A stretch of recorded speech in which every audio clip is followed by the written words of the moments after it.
नमस्कार दोस्तों, आज की वीडियो में हम देखने वाले हैं पर्सनल प्रोनाउन और पजेसिव प्रोनाउन को। चूँकि साथियों जो पजेसिव प्रोनाउन है वह पर्सनल प्रोनाउन का ही एक भाग है, इसलिए इसको भी आज हम इसी के साथ में कवर करेंगे और जानेंगे कि जो पर्सनल प्रोनाउन है और पजेसिव प्रोनाउन है वो कौन कौन से हैं और इनका जो यूज है वो किस तरीके से किया जाता है। तो आइए वीडियो शुरू करते हैं और देखते हैं। सबसे पहले बात करें पर्सनल प्रोनाउन। जैसा आपको नाम से ही पता चल रहा है पर्सनल, इसमें क्या शब्द है, एक पर्सन, यानी ऐसा प्रोनाउन जिसमें किसकी बात की जाती हो, पर्सन्स की बात की जाती हो।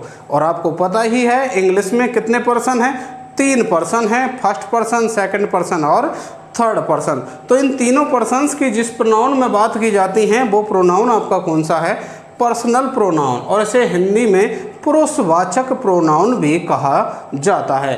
अब बात करें फर्स्ट पर्सन, तो देखिए फर्स्ट पर्सन में कौन कौन से होते हैं, आई और वी। एक तो आई सिंगुलर में और बी प्लूरल में। ऐसे सेकंड पर्सन में यू और यू सिंगुलर में और दूसरा यू भी प्लूरल में। अगला है आपका थर्ड पर्सन में ही, सी, इट और दे। ये 4 आपके थर्ड पर्सन में होते हैं। अब साथियों आपको यहाँ पर ध्यान रखने वाली एक बात है कि जो प्रोनाउन होते हैं इनके कुछ केस होते हैं। और वो केस क्या होते हैं, यानी एक तरीके से ये मान के चलिए आप कि जो ये प्रोनाउन हैं इनके क्या है, काम बटे हुए हैं और उन कामों को क्या नाम दे दिया गया है, केस नाम दे दिया गया है। जैसे हम बात करें सब्जेक्टिव केस, ऑब्जेक्टिव केस और पजेसिव केस। अब सब्जेक्टिव केस का मतलब है कि या सब्जेक्टिव केस वाली लाइन में जो प्रोनाउन हैं वो केवल और केवल सब्जेक्ट बनने का काम करेंगे। ऑब्जेक्टिव केस वाली लाइन में जो प्रोनाउन है वो ऑब्जेक्ट बनने का काम करेंगे। ऐसे पजेसिव केस वाली इन दोनों लाइनों में जो शब्द हैं वो पजेशन दिखाने का काम करेंगे, यानी अधिकार दिखाने का काम करेंगे। इस तरीके से साथियों इनके कुछ काम बटे हुए हैं। अब आपको ध्यान ये रखना है कि जब कभी आपको किसी प्रोनाउन को सब्जेक्ट बनाना पड़े तो आपको यही लाइन के शब्द काम में लेने पड़ेंगे और ऑब्जेक्ट के लिए यही लाइन के शब्द काम में लेने पड़ेंगे और पजेसिव यानी कि अधिकार दिखाने के लिए इन दोनों लाइनों के शब्द ही काम में लेने पड़ेंगे। साथियों यहाँ पर ये जो तीसरी लाइन है, माई, अवर, योर, हिज, हर, इट्स और देयर, ये पजेसिव प्रोनाउन नहीं है बल्कि ये क्या है, पजेसिव एडजेक्टिव है। क्योंकि साथियों ये जो लाइन के शब्द हैं इनके बाद हमेशा ही किसी नाउन का लगना अति आवश्यक है। इसके अभाव में आप इस सेंटेंस को गलत कर बैठेंगे। और यदि आप इस लाइन के शब्दों को उपयोग में लेते हैं तो इसमें आपको ध्यान रखना है कि इसके तुरंत बाद आपको नाउन नहीं लगाना है। तो आइए इनके यूजेज को हम सेंटेंसेज के माध्यम से समझते हैं। देखिए यहाँ पर एक सेंटेंस लिखा मैंने, दीपक ने राम को कुछ फल दिए। तो हमने लिखा यहाँ पर दीपक गेव, क्या बन गया, दीपक गेव राम सम फ्रूट्स। अब हम इनके अगर प्रोनाउन बनाना चाहें तो दीपक का प्रोनाउन क्या बन जाएगा, आपका ही बन जाएगा। उसके बाद में आपने लिखा गेव और फिर राम। अब देखिए हाँ यहाँ नाम था, इसका हमने क्या बनाया, ही। अब यहाँ पर भी नाम है तो इसका भी क्या बनना चाहिए, ही। लेकिन साथियों यही बात तो आपको समझनी है, यहाँ पर ये जो दीपक था ये तो सब्जेक्ट बनने का काम कर रहा था, यहाँ पर ये जो राम है वह क्या काम कर रहा है, ऑब्जेक्ट बनने का काम कर रहा है। तो हम यहाँ पर ही ना लिख करके ही का जो ऑब्जेक्ट वाली लाइन का है वो लिखेंगे और ही का ऑब्जेक्ट वाली लाइन का कौन है, हिम है। इसलिए यहाँ पर हम राम की जगह पर क्या लिखेंगे, हिम। तो he gave him some fruits. इस तरीके से आपका ये जो सेंटेंस है वो बनेगा। अगला सेंटेंस देखिए आप, उसने मुझे एक किताब दी। अब यहाँ पर आप देखेंगे उसने मतलब वह ने, तो अब यहाँ पर ये तो सब्जेक्ट बनने का काम कर रहा है तो आप लिख देंगे उसकी जगह ही। अब मुझे मतलब मेरे को, मुझको, तो यहाँ पर ये जो मुझे शब्द है वो क्या काम कर रहा है, ऑब्जेक्ट बनने का काम कर रहा है। और साथियों आपको पता ही है कि ऑब्जेक्ट का हम पता कैसे लगाते हैं कि जो आपके सेंटेंस की वर्ब होती है उसमें क्या या किसको लगा करके प्रश्न करते हैं तो उत्तर में जो शब्द आता है वही क्या होता है, आपका ऑब्जेक्ट होता है। जैसे उसने मुझे दी, तो दी क्या दी, किताब दी, ये तो इसका डायरेक्ट ऑब्जेक्ट आ गया। और किसको दी, तो मुझे यानी कि मुझको दी, तो ये आपका ऑब्जेक्ट आ गया। मुझे क्या है यहाँ पर ऑब्जेक्ट है तो ही गेव मी आएगा, क्योंकि यहाँ पर किसकी बात हो रही है, ऑब्जेक्ट की, मी ए बुक। इस तरीके से आपका ये सेंटेंस बन जाएगा। अगला है मुझे एक किताब की ज़रूरत है।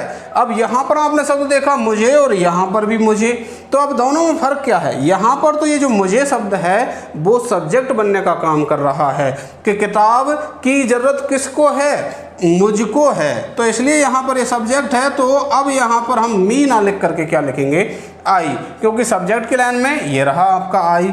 तो आई नीड ए बुक, मुझे एक किताब की ज़रूरत है। वह उसे पीटती है, तो कौन, वह मतलब सी, इसके लिए आ गया। फिर उसे किसको पीटती है किसको, उसको, तो यहाँ ये ऑब्जेक्ट है तो सी बीट्स। अब उसके के लिए आपके पास में या तो लड़का होगा तो हिम लगाएंगे या लड़की होगी तो हर लगाएंगे। तो क्या बन जाएगा, सी बीट्स हिम और हर, दोनों में से कोई सा लग सकता है, हिम और हर, क्योंकि यहाँ पर जो जेंडर है वो क्लियर नहीं है। अगला है यह किताब मेरी है। अब यहाँ पर आप देखिए पोजेशन दिखाने की बात हो रही है कि जो किताब है वो मेरी है, उस किताब के ऊपर अधिकार किसका है, मेरा है। इसलिए हम यहाँ पर कौन से शब्दों को काम में लेंगे, पजेसिव वालों को। तो आपने लिखा दिस बुक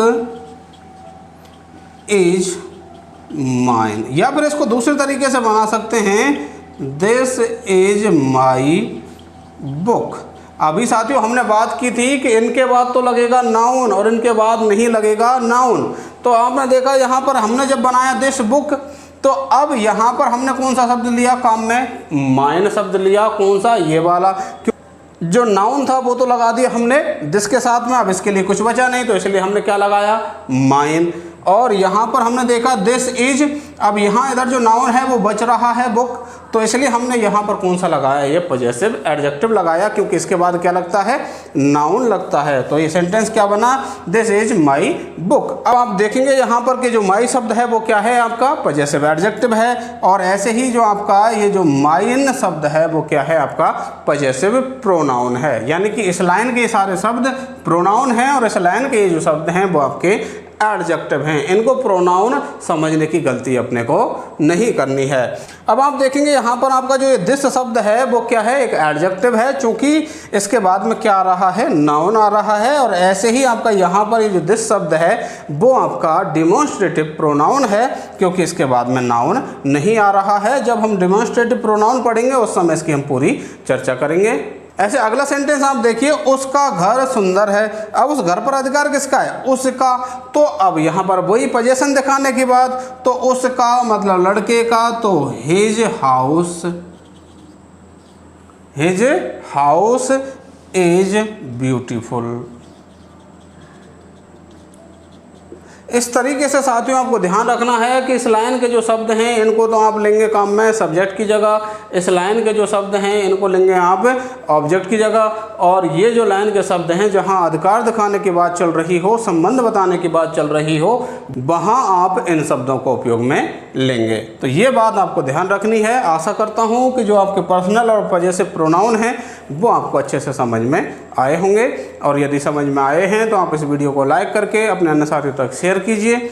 और यदि आप चैनल पर नए हैं और चैनल को सब्सक्राइब नहीं किया है तो सब्सक्राइब करके बेल आइकन प्रेस कर लीजिए, ताकि हमारी वीडियोज़ के नोटिफिकेशन आपको समय पर मिल सकें। मिलते हैं अगले कॉन्सेप्ट के साथ अगली वीडियो में, तब तक के लिए धन्यवाद।